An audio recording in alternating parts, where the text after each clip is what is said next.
आजादी के अमृत महोत्सव का लक्ष्य स्वतंत्रता संग्राम से जुड़ी वीरता की अनसुनी कहानियां और अनसुने वीर नायकों की कथा को उजागर करना और उनके आदर्शों को अपने जीवन में आत्मसात करना है।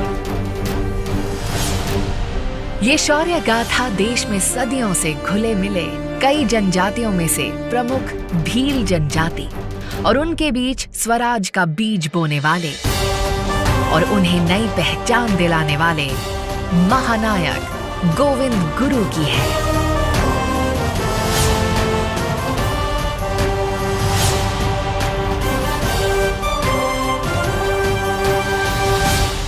ये कहानी मानगढ़ की पहाड़ी पर हुए उस नरसंहार की है जिसमें हजारों निर्दोष भील आदिवासियों ने भारत माता के लिए अपने प्राण न्योछावर किए थे। गुजरात की सीमा में मानगढ़ पहाड़ी पर स्मृति वन बना है जिसका उद्घाटन तत्कालीन मुख्यमंत्री और वर्तमान प्रधानमंत्री श्री नरेंद्र मोदी जी ने किया था। आज भूमि पर गोविंद गुरु ने प्रेरणा दी। निशस्त्र समाज सुधारक तरीके काम कर रहा है भगतों समूह संप सभाना लोगों संप सभाना लोगों समाज सुधारવાનું કામ કરે અંગ્રેજ સલ્તનત સામે પોતાનો અવાજ ઉઠાવે અને ગોવિંદ ગુરુથી અંગ્રેજ સલ્તનત ફફડી। गोविंद गुरु का जन्म 20 दिसंबर 1858 को राजस्थान के डूंगरपुर के बंसिया गांव में हुआ था। उनके नेतृत्व में भीलों का भगत आंदोलन शुरू हुआ था।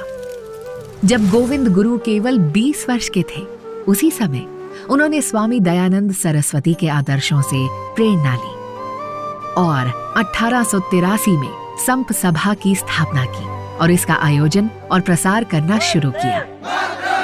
संप सभा का उद्देश्य भीलों को अंग्रेजों से निडर होकर लड़ने के लिए जागृत करना, गांव-गांव में शिक्षा के लिए पाठशाला का निर्माण करना, बच्चों में संस्कृति की समझ को प्रोत्साहित करना, बड़ों को सनातन धर्म के अनुसरण की प्रेरणा देना, सिर्फ स्वदेशी वस्तु के उपयोग पर जोर देना और शराब और मांस के सेवन को बंद करना था। महात्मा गांधी द्वारा स्वतंत्रता की लड़ाई में संप सभा के आदर्शों से भी प्रेरणा ली गई।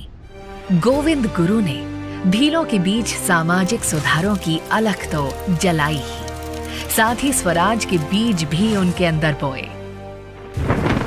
इस बीच अंग्रेजों को यह खबर लगी कि गोविंद गुरु अपने अनुयायियों के साथ भारी संख्या में एक सभा में एकत्रित होने वाले हैं और इस सभा में भील ब्रिटिश अधिकारियों के खिलाफ आंदोलन भी कर सकते हैं। तारीख 17 नवंबर और साल 1913। उस दिन मार्गशीर्ष पूर्णिमा थी। मानगढ़ पहाड़ी पर वार्षिक मेला आयोजित किया जाना था। भील बड़ी संख्या में मानगढ़ और अन्य जगहों पर इकट्ठा होने लगे थे। उस बढ़ती भीड़ ने ब्रिटिश हुकूमत की रातों की नींद उड़ा दी।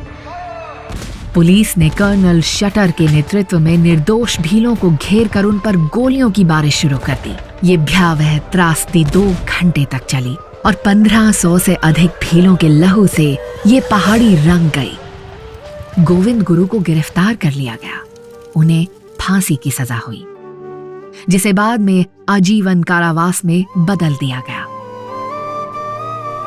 गोविंद गुरु जी ने जेल से रिहा होने के बाद अपना शेष जीवन भील सेवा सदन के माध्यम से लोगों की सेवा में लगा दिया। उन्होंने भुरेठिया और गीतों के माध्यम से भीलों को जागरूक किया। जब पूरा भारत अंग्रेजों के खिलाफ छिड़ी लड़ाई में अपने अपने तरीके से योगदान दे रहा था, उस समय गोविंद गुरु अज्ञानता और अशिक्षा के जाल में फंसे आदिवासियों को जगा रहे थे और जला रहे थे उनके अंदर देशभक्ति की मशाल। ऐसे वीर को शत शत नमन।